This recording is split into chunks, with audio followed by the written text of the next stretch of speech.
You can win more clowns on this week's Initial counts. The initial counts. Initial counts.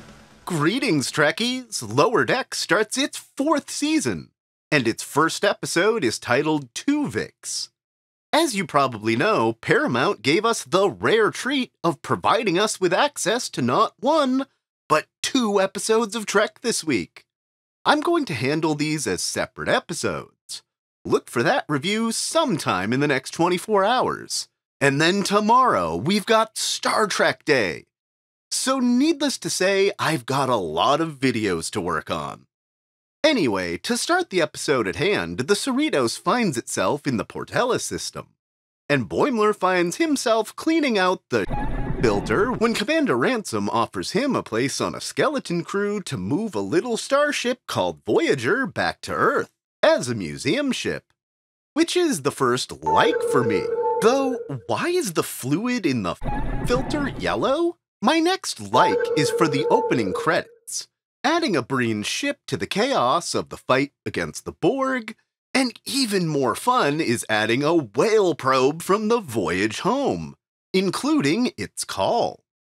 My next like is for setting up mannequins in the likeness of our favorite main Voyager characters. Neelix is in the kitchen, Seven is in the cargo bay.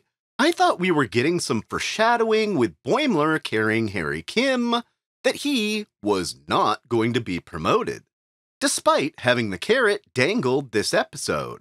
And I'm happy to say I was wrong about that by the end. The overall shtick of the episode is dredging up fragments of Voyager episodes past. And what better than to revisit the time Janeway literally dragged someone away kicking and screaming for their life and had them put down for the greater good, or something. Well, of course, a sample of the orchid that does the thing Forrest Gumps its way into the transporter pad, where Billups and T'Ana are beaming up.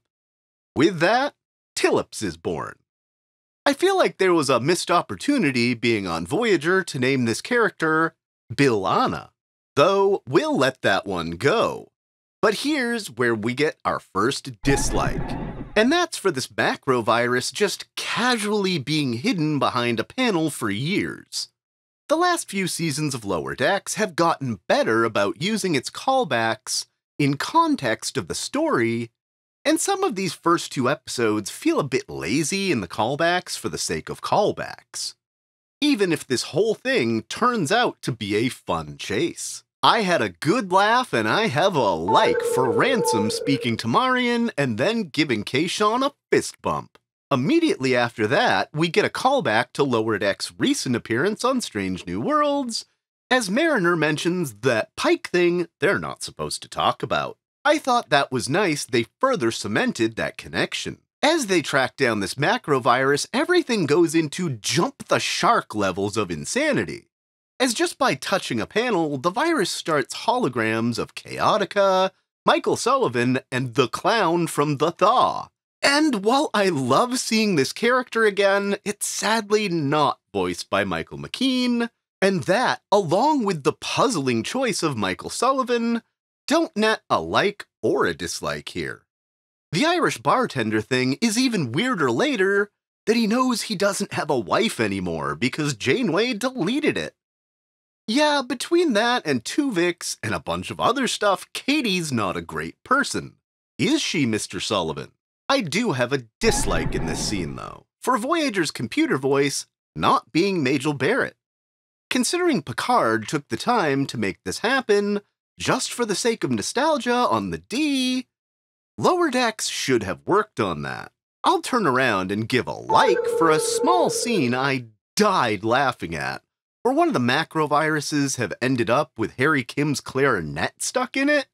So every time it moves, it plays a sad little puff of a note. The virus isn't done piling on yet, as in the cargo bay, it finds one stray Borg nanoprobe that, because reasons, becomes macro nano.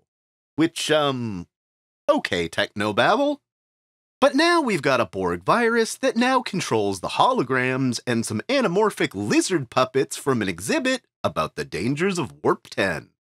On that note, I've got a like for winning more clowns, while the Hollows spray the crew with virus goo. There's a whole other ball of miggly moo going on back aboard Cerritos, as Twovix makes more transporter combinations of crew members to keep itself from being separated, including Friggly Man, Chondis, Shabarns, and I have a like for Schwale Schwalens, which for some reason has me laughing harder than anything else in today's 2 episodes. I've got a like for Talin being badass in a very Vulcan sort of way. For her first episode being part of Starfleet, she well earns her non-enlisted ensign pip by the end. Though she does accidentally create a non-sentient blob of meat out of all the mixed characters, which just again keeps piling on and pushing the stakes ever higher. That gives Tendi a chance to follow up and show how awesome she is by using Twovix modified tricorder to lock in on emotions to find the separate patterns in the jumbled pile of flesh. Side note on the pile of flesh, it has the print from Neelix's shirt, which was always weird when he and Tuvok merged, and it merged the clothing also. But here, no one had that shirt on to begin with, but I love the self-actualized joke throughout the episode. Everyone appears to be earning their hollow pip. I say this, but as a Borg-controlled salamander animatronic version of Captain Janeway hurtles them towards a Borg cube, I have a dislike for Boimler only cutting down Rutherford and leaving Ransom. It took like a second to cut down Samanthan. He totally had time to get Ransom and Kayshawn. It seems like he's trying to tank the promotion Ransom hinted at, so he doesn't cause any problems between him and his friends again. I both love this speech and hate that this actually works, so no points awarded on either side, but Boimler talking Chaotica to death just by saying he's the son of Captain Proton is both a very well-read line and a Giorgio blinks her eyes at Hollow moment.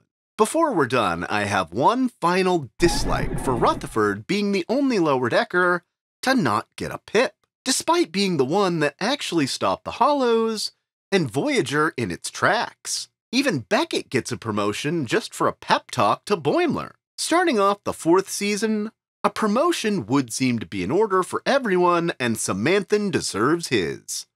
Hopefully, that will pan out this season. Everything is wrapped up on the Cerritos, but there's minutes of runtime left, and we check in on the Klingon lower deckers.